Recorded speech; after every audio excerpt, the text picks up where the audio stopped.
बच्चों, आज हम लोग सोशियोलॉजी के अंतर्गत इस टॉपिक का अध्ययन करेंगे। उसका नाम है परिस्थिति एवं भूमिका, स्टेटस एंड रोल। ठीक है, आज इसी को हम लोग पढ़ने जा रहे हैं।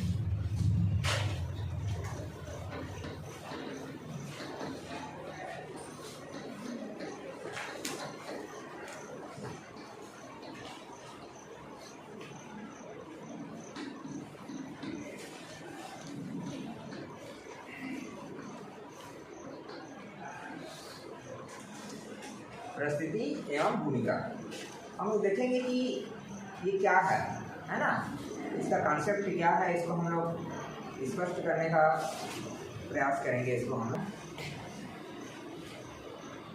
हर समाज में कोई न कोई परिस्थिति पाई जाती है और उस परिस्थिति से संबंधित भूमिका का निर्वाह व्यक्ति करना पड़ता है। पहले हम लोग देखेंगे कि परिस्थिति किसे कहेंगे। ठीक है, परिस्थिति मतलब स्टेटस। तो परिस्थिति किसी भी समाज में व्यक्ति का एक पद होता है।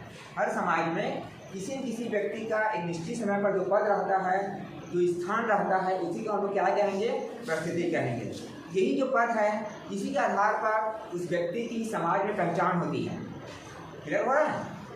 मतलब समाज में हर कोई व्यक्ति कोई न कोई एक पद को धारण करता है, जिसे उसका क्या कहेंगे, परिस्थिति कहेंगे। इसी के आधार पर वह व्यक्ति जाना और पहचाना जाता है। ठीक है, तो ये परिस्थिति है हमारा। और परिस्थिति और भूमिका की अवधारणा को समाजशास्त्र में विशेष रूप से अध्ययन करने का जो योगदान है वह है राल्फ लिंटन का। ठीक है, उन्होंने इस अवधारणा को विशेष रूप से समाजशास्त्र में लाने का और बताने का प्रयास किया है। तो परिस्थिति किसे कहेंगे, समाज में व्यक्ति को जो एक पद मिलता है, जिसके आधार पर वह पहचाना जाता है, उसी को हम लोग परिस्थिति कहेंगे। परिस्थिति की भूमिका परिस्थिति की अगर हम लोग परिभाषा को देखते हैं तो इसमें बहुत सारे विद्वान लोग अलग अलग परिभाषाएं बताए हैं, लेकिन इसमें मैं बिल स्ट्रीट की परिभाषा को यहाँ बताना चाहूँगा। उनका कहना है कि सामान्यतः एक परिस्थिति समाज अथवा एक समूह में एक पद है। बिल स्ट्रीट क्या बोल रहे हैं, सामान्यतः एक परिस्थिति समाज या एक समूह में एक पद है। मतलब समाज या समूह में जो एक पद है किसी व्यक्ति का, उसी को हम लोग क्या कहेंगे, परिस्थिति कहेंगे। और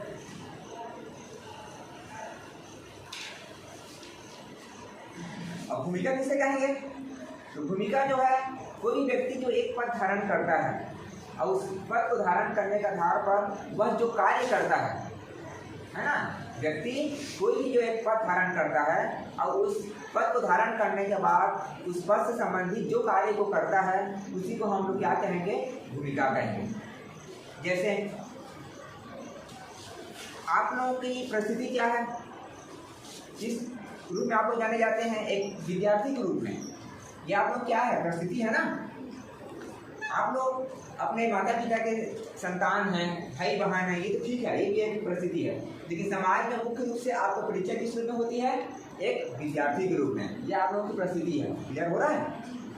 मैं जैसे यहाँ पढ़ाने के लिए आप लोगों को आया हूँ मैं, है ना, लेकिन मेरी जो पहचान है वो किस रूप में है, एक असिस्टेंट प्रोफेसर के रूप में है ना, वही मेरा पद है मेरा। तो जो मैं पद धारण कर रहा हूँ या आप लोग जो विद्यार्थी का पद धारण कर रहे हैं, ये परिस्थिति है। अरे समझ में। लेकिन आप लोगों का कार्य क्या है, विद्यार्थी लोगों का अध्ययन करना, पढ़ना। तो आप लोग जो परिस्थिति धारण किए हो एक विद्यार्थी का, उसके बाद आप लोग जो कार्य करते हैं पढ़ने का, ये आप लोगों का भूमिका है, रोल है। क्लियर हो रहा है? मैं एक असिस्टेंट प्रोफेसर के रूप में मेरी एक परिस्थिति है, लेकिन मेरा कार्य क्या है, मेरी भूमिका क्या है, आप लोगों को पढ़ाना, विद्यार्थियों को पढ़ाना, उनका सही मार्गदर्शन करना, यही तो मेरा कार्य है ना। तो जो परिस्थिति से जुड़ा हुआ जो कार्य है वही उसकी भूमिका है। क्लियर हो रहा है? तो इस प्रकार से परिस्थिति और भूमिका एक दूसरे से जुड़ी हुई चीज़ें हैं, है ना। भूमिका की अगर हम लोग परिभाषा को देखें तो भूमिका की परिभाषा इलियट एवं मेरिल ने बताया है। भूमिका की परिभाषा इलियट या मेरिल नामक विद्वान ने बताए हैं। उनका कहना है कि भूमिका वह कार्य है, ध्यान देकर सुनना, भूमिका वह कार्य है जिसे एक व्यक्ति प्रत्येक परिस्थिति के अनुसार निभाता है। मतलब इलियट और मेरिल ने भूमिका को क्या बोल रहे हैं, एक कार्य के रूप में बता रहे हैं, जिसे एक व्यक्ति जिसे एक व्यक्ति अपने परिस्थिति के अनुरूप उसको निभाता है। मतलब व्यक्ति एक जब परिस्थिति को धारण करता है उसके अनुसार जो कार्य करता है वही उसका क्या कहलाता है, भूमिका कहलाता है। क्लियर हो रहा है कि नहीं हो रहा है? मतलब एक व्यक्ति जो पद धारण करेगा है ना, वो उसका परिस्थिति है, लेकिन उस पद को धारण करने के बाद वह जो उस पद से संबंधित कार्य करता है वही उसका भूमिका रहता है। थोड़ी देर पहले मैं बताया कि आप लोग एक विद्यार्थी हो, विद्यार्थी की जो स्थिति है वो क्या है, आप लोगों को समाज में एक परिस्थिति है, स्टेटस है। आप लोगों को समाज में भी क्या जाना जा रहा है, एक विद्यार्थी के रूप में। लेकिन विद्यार्थी के रूप में आप लोग जो कॉलेज आए हो पढ़ने के लिए, जो अध्ययन कर रहे हो, पढ़ाई कर रहे हो, कार्य कर रहे हो ना विद्यार्थी के रूप में, यही आप लोगों का क्या है, भूमिका है, रोल है। क्लियर हो रहा है? तो यही हमारा परिस्थिति और भूमिका की अवधारणा है। हम लोग देखते हैं कि परिस्थिति और भूमिका के कुछ आवश्यक तत्व रहते हैं। ठीक है, परिस्थिति और भूमिका हर समाज में पाया जाता है और इनका एक आवश्यक तत्व रहता है, इनका कुछ आवश्यक तत्व रहता है, उसका हम लोग अध्ययन करेंगे। तो हर समाज में एक परिस्थिति और उससे संबंधित जो भूमिका है उसका निर्धारण सांस्कृतिक कारक के द्वारा होगा।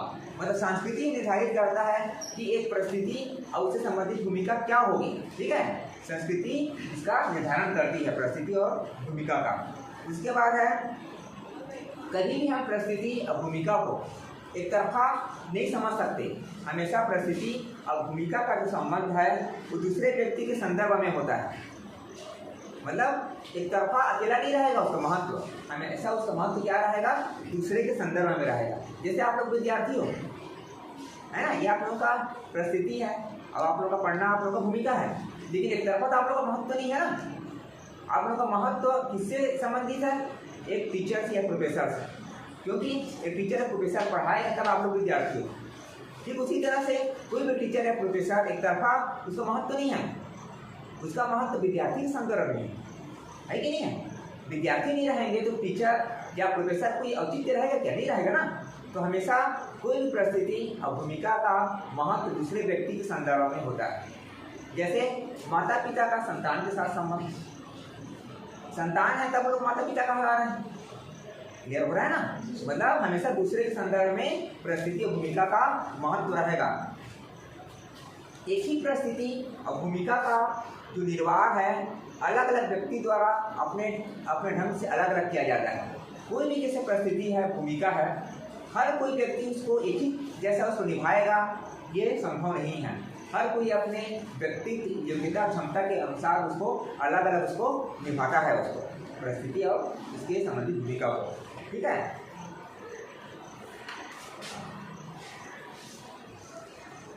अब हम लोग देखते हैं सामाजिक परिस्थिति के प्रकार। तो जो राल्फ लिंटन हुए विद्वान, इन्होंने सामाजिक परिस्थिति को 2 भागों में बांटा है।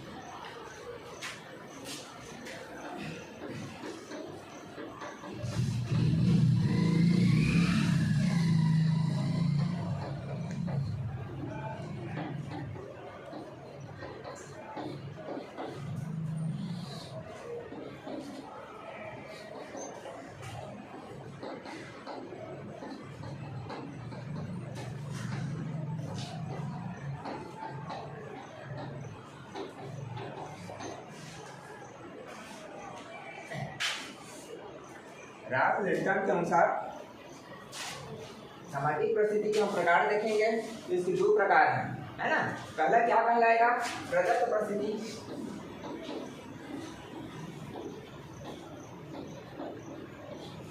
दूसरा आता है अर्जित परिस्थिति।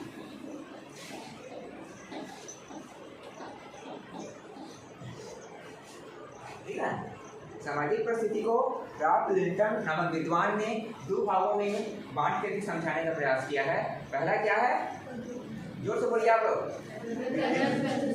लिखा तो भी बोल नहीं पा रहे हो, क्या लिखा है, दूसरा। ठीक है, 2 भागों में उन्होंने बांटा है, प्रदत्त परिस्थिति और अर्जित परिस्थिति। प्रदत्त परिस्थिति का अर्थ होता है जो स्वतः ही प्राकृतिक रूप से प्राप्त हो जाता है किसी व्यक्ति को। ठीक है, प्रदत्त परिस्थिति किसे कहेंगे, जो स्वतः ही है ना अपने आप प्राकृतिक रूप से किसी व्यक्ति को प्राप्त हो जाता है, उसको प्रदत्त परिस्थिति कहेंगे। जैसे कोई व्यक्ति किसी जाति में जन्म लिया या किसी परिवार में और उसी का सदस्य बन जाता है, जन्म लेते ही सदस्य बन जाता है ना। तो प्रदत्त परिस्थिति क्या रहता है, जन्म के आधार पर स्वतः ही प्राप्त हो जाता है, इसके लिए कोई प्रयास मेहनत नहीं करना पड़ता। क्लियर हो रहा है? ठीक है, वह प्रदत्त परिस्थिति कहलाएगा। प्रदत्त परिस्थिति जो है कई चीजों पर निर्भर करता है ना, जैसे लिंग के आधार पर, आयु के आधार पर, नातेदारी के आधार पर, जन्म के आधार पर, शारीरिक विशेषता के आधार पर ये निर्धारित होती है। जैसे देखना, कोई मान लो कोई बच्चा है ना, अलग अलग अवस्थाएं हैं, शिशु अवस्था, उसका बाल्यावस्था, किशोरावस्था, युवावस्था, इस प्रकार से ये अपने आप स्वतः ही जैसे जैसे आयु बढ़ता जाता है उसको प्राप्त होते जाता है। इसलिए मेहनत करना पड़ता है, नहीं करना पड़ता ना। धीरे धीरे जैसे जैसे आयु बढ़ती जाती है वैसे वैसी व्यक्ति क्या होता है, उसको अपने आप उसको प्राप्त करते जाता है। उसी तरह देखना, कोई लंबा है, कोई छोटे कद का है, ये भी प्रदत्त परिस्थिति में आ जाएगा, है ना। तो प्रदत्त परिस्थिति किसे कहेंगे, जो स्वतः ही अपने आप प्राप्त हो जाता है, बिना प्रयास के, बिना मेहनत के, जो प्राकृतिक रूप से जो प्राप्त हो जाता है उसे हम लोग क्या कहेंगे, प्रदत्त परिस्थिति। दूसरा नंबर क्या है, अर्जित परिस्थिति। इसको हम देखते हैं, अर्जित परिस्थिति किसे कहेंगे।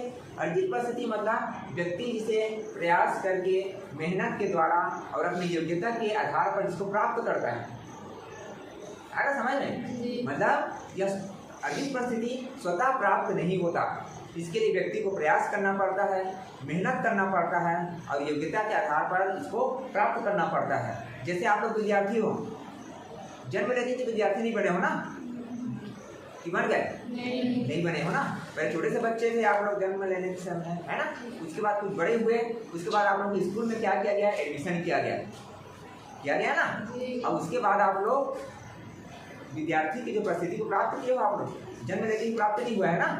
तो जब मैं जैसे यहाँ पढ़ाने आया हूँ मैं, है ना, मेरी जो परिस्थिति अपने आप तो नहीं हुआ है कि नहीं, जन्म लेते ही प्राप्त नहीं हुआ है। मतलब अर्जित परिस्थिति को व्यक्ति अपने मेहनत के आधार पर, अपनी योग्यता के आधार पर, प्रयास के आधार पर उसको प्राप्त करता है। ठीक है, इसके लिए प्रयास करना पड़ता है, तब ये प्राप्त होता है। क्लियर हो गया? तो प्रदत्त परिस्थिति, अर्जित परिस्थिति समझ में आ गया ना जी। अर्जित परिस्थिति के भी कुछ आधार है, जैसे किस आधार पर अर्जित परिस्थिति प्राप्त होगा, शिक्षा के आधार पर, है ना, शिक्षा के आधार पर। इसके बाद है संपत्ति के आधार पर, ठीक है, व्यवसाय के आधार पर, सत्ता के आधार पर, है ना, अर्जित परिस्थिति प्राप्त होता है। ठीक है,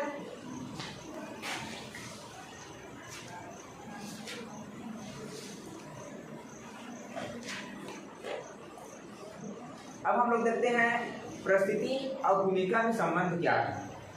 ठीक है, परिस्थिति और भूमिका में संबंध क्या है। तो परिस्थिति और भूमिका में वही संबंध है जो एक सिक्के के दोनों पहलू में रहता है ना। सिक्के के जो दोनों पहलू में जो संबंध रहता है, ठीक उसी तरह से इसमें संबंध पाया जाता है। मतलब परिस्थिति और भूमिका को हम अलग अलग नहीं कर सकते, अलग अलग नहीं देख सकते उसको। जहाँ परिस्थिति पाई जाएगी उससे संबंधित कोई ना कोई भूमिका अवश्य पाई जाएगी। हम दोनों को अलग नहीं कर सकते। दोनों में घनिष्ठ संबंध पाया जाता है। एक तरह से बोला जाए दोनों में अटूट संबंध पाया जाता है परिस्थिति और भूमिका में। मतलब जहाँ परिस्थिति पाई जाएगी वहाँ पर कोई न कोई उससे संबंधित कार्य का निर्वाह करना पड़ेगा, मतलब भूमिका निभाना पड़ेगा। कुल मिलाकर परिस्थिति और भूमिका में घनिष्ठ संबंध है। परिस्थिति एक समाजशास्त्रीय अवधारणा है, जबकि जो भूमिका है ये क्या है, एक सामाजिक मनोवैज्ञानिक अवधारणा है ना। इसके अलावा परिस्थिति को देखा जाए तो एक तरह से हमारा स्थिर पहलू के रूप में नजर आता है, जबकि जो भूमिका है गतिशील पहलू के रूप में नजर आता है ना। ये गतिशील रूप में हमको देखने को मिलता है। और परिस्थिति और भूमिका का संबंध हमेशा स्थायी नहीं रहता, हमेशा क्या रहता है, बदलता रहता है। समय के हिसाब से इसमें बदलाव होता रहता है। जैसे आप लोग देखिए, पहले जो एक शिक्षा का विद्यार्थी के बीच जो संबंध था वैदिक काल में, प्राचीन काल में, क्या भी पाया जा रहा है? नहीं पाया जा रहा है ना। समय के हिसाब से, आवश्यकता के हिसाब से उसमें परिवर्तन दृष्टिगोचर होता है। कुल मिला के जो परिस्थिति या भूमिका इनके संबंध बदलते रहते हैं। परिस्थिति को धारण किया जाता है जबकि भूमिका को निर्वाह किया जाता है। अरे समझ में, परिस्थिति क्या किया जाता है, धारण किया जाता है, जबकि भूमिका का निर्वाह करना पड़ता है। इस प्रकार से परिस्थिति और भूमिका में घनिष्ठ संबंध है। परिस्थिति और भूमिका के महत्व थोड़ा सा हम लोग चर्चा कर लेते हैं। महत्व का प्रकाश डाल दूँ मैं परिस्थिति या भूमिका का जो महत्व है किसी भी समाज के लिए वो बहुत ही महत्वपूर्ण इसकी भूमिका रहती है ना। समाज में परिस्थिति और भूमिका का महत्वपूर्ण स्थान रहता है। परिस्थिति और भूमिका मिलकर ही किसी समाज में व्यवस्था का निर्धारण करते हैं, समाज के संगठन को बनाए रखने का प्रयास करते हैं और समाज में जो संतुलन व्यवस्था बनी रहती है परिस्थिति और भूमिका के सामंजस्य से बनी रहती है। क्योंकि अगर एक व्यक्ति कोई पद को धारण कर ले और उसके अनुरूप अगर वह अपने कार्य का निर्वहन न करे तो समाज की व्यवस्था बिगड़ जाएगी ना, संतुलन बिगड़ जाएगी। जैसे अगर कोई विद्यार्थी है परिस्थिति धारण कर लिया, पढ़ाई नहीं कर रहा, कोई टीचर की परिस्थिति को धारण कर लिया, यदि वो बच्चों को नहीं पढ़ा रहा तो संतुलन बिगड़ जाएगा ना। कुल मिला के परिस्थिति और उससे संबंधित जो भूमिका का निर्वाह किया जाता है इसके द्वारा समाज में व्यवस्था बना रहता है, समाज में संगठन बना रहता है और समाज में संतुलन की स्थिति बनी रहती है। तो परिस्थिति और भूमिका का समाज में महत्वपूर्ण योगदान होता है। इसके अलावा परिस्थिति और भूमिका किसी भी समाज में श्रम विभाजन के कार्यों को सरल बनाती है ना। इसके द्वारा श्रम विभाजन का कार्य सरल बना रहता है। परिस्थिति और भूमिका समाज में नियंत्रण व्यवस्था को बनाए रखने का काम करता है, ठीक है। इसके अलावा परिस्थिति और भूमिका समाज में सामाजिकरण करने में योगदान देता है। सामाजिकरण पर आप लोग का एक अलग सा टॉपिक है दूसरे यूनिट में, है ना, जिस समय पढ़ाएंगे उस समय मैं और प्रकाश डालूंगा। संक्षिप्त में बता दूं कि किसी भी समाज का सदस्य बनने की जो क्रिया रहता है ना, समाज का एक समाज में एक सदस्य बनने की जो क्रिया है, जो सीखने की विधि है, सामाजिक मान्यताओं को, नियमों को, उसी को हम लोग सामाजिकरण कहेंगे। इस पर विस्तार से मैं प्रकाश डालूंगा जब सामाजिकरण पढ़ाएंगे, ठीक है। तो परिस्थिति और भूमिका समाज में सामाजिकरण करने में योगदान देते हैं। परिस्थिति और भूमिका के आधार पर हम लोग किसी भी व्यक्ति के उसके व्यवहार को, उसके कार्यों का पूर्वानुमान लगा सकते हैं। मतलब एक व्यक्ति इस पद को धारण करेगा तो उसके अनुरूप वो क्या कार्य करेगा हम लोग पहले से बता सकते हैं। कोई व्यक्ति अगर मान लो टीचर बन गया तो हम लोग अनुमान लगा सकते हैं कि टीचर के रूप में क्या करेगा, बच्चों को पढ़ाएगा, है ना। तो उसके व्यवहार को और उसके कार्यों को हम लोग पूर्वानुमान मतलब पहले से हम लोग अनुमान लगा सकते हैं। इसके अलावा जो परिस्थिति है और भूमिका है समाज के प्रगति और विकास में योगदान देता है। कुल मिलाकर के परिस्थिति और भूमिका का किसी भी सामाजिक व्यवस्था में महत्वपूर्ण स्थान रहता है और इसका बहुत महत्व रहता है। ठीक है बच्चों, आज का हमारा जो टॉपिक है ये कंप्लीट हो गया। ओके बच्चों।